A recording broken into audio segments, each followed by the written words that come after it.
Thank you and good afternoon.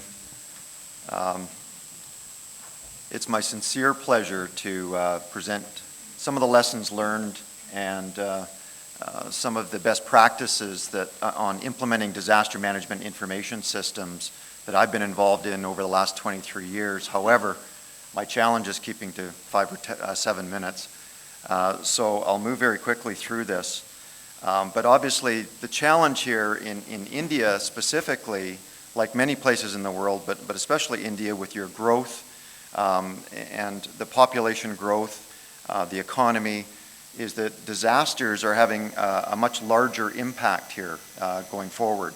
So everyone's concerned about this, and the challenge here, of course, is that disasters know no bounds, right? So because they don't respect boundaries, political boundaries across states, they don't care about your political orientation or your capabilities. They happen and you need to be ready. So one of the things that we look at when we implement and design technology solutions for disaster management is that they are interoperable, that the systems are open using open standards. They're able to share information across jurisdictions, so they also know no bounds. And a term that we've coined here is plan as you operate and operate as you plan. So before I talk about some of the lessons learned in implementing disaster management systems through a couple of case studies here quickly, I'll focus on response, but it's important that these systems also get used in the planning process right up front. So I think many of you are aware of the disaster management continuum.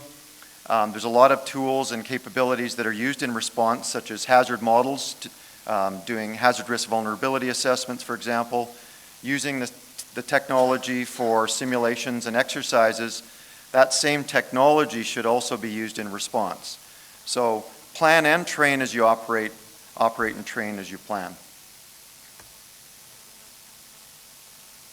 So how do we achieve interoperability? Well, obviously, some of you have already touched on this. You've got multiple agencies with many different types of systems. Now, I've been doing a lot of work in many areas of the world where there's established systems already in place. For example, in the United States, there's a lot of existing stovepipe systems. The big challenge there, obviously, is integrating across these systems. And so one of the things that we're focused on is being able to connect and pull together information in a meaningful way. So that the systems are talking together. In India, that's still true. You still have systems you want to integrate with. However, we're focused here working with SIS on providing a total turnkey integrated package. It's not just about a single purpose application, but having everything tied together. So a couple of lessons learned in implementing disaster management applications. One of the largest cross-border exercises I was involved in recently involved Canadian, federal, provincial, and local authorities, along with the United States Department of Homeland Security, State of Michigan, and City of Detroit. We utilized an open technology platform to tie together 6 emergency operations centers. For the first time ever, this exercise was run. It was a terrorist bomb threat scenario.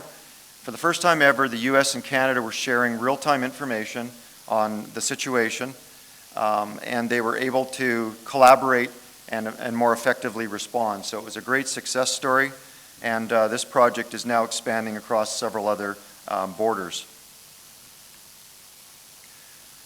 That exercise, as I said, involved a lot of people, a lot of jurisdictions, and a couple of the key lessons learned there is look at standardized data exchange, set standards for data exchange. So there's some standards such as the Common Alerting Protocol, or CAP, and in Canada we have one called MASIS, the Multi-Agency Situational Awareness System. These are standards that are evolving now. They're defining what are critical pieces of information that need to be shared across agencies during any kind of disaster. We also, one of the big challenges was especially dealing with US and Canada and issues around sharing of data, is agreeing and bringing people together to agree on a standardized GIS mapping system and the data underneath it. So one of the ways around that is really simply to get the key stakeholders together, enter into standard memorandums of understandings, look at best practices, and it will happen. We managed to pull this project together in, I believe it was 3 months, roughly. The 2010 Olympics in my hometown of Vancouver, a very complex situation. And the key issues were rapid decision making across all of those decision makers and information overload. So one of the things that we did was implement a portal that provided a common operating picture. It tied together various applications, and including mapping technology, but taking an agnostic approach, basically allowing people to use the applications they're used to using daily and bring it together in a single dashboard environment. Another key thing we did was an early warning system. So when information was news information, incident information from dispatch and other systems were coming into the system, it would go through a rules-based engine and based on thresholds would automatically send out an alert. So in essence, we created an early warning system, and this is a very key component to an effective disaster management system because you can avoid disaster or at least mitigate the impact of disasters through an early warning system like this. I'm running out of time, so another last one I've got here is United Arab Emirates, involved with the Formula One just recently. And a couple of things that worked very well for us is that the disaster management system, it's web-based, but what's the first thing to fail in any disaster? Communications. So we wanted to make sure that we were deploying a solution that also had a portability. It can operate standalone, right? On a ruggedized server that can be deployed to the field, and in areas where there's a lack of a good network and communications, it still runs.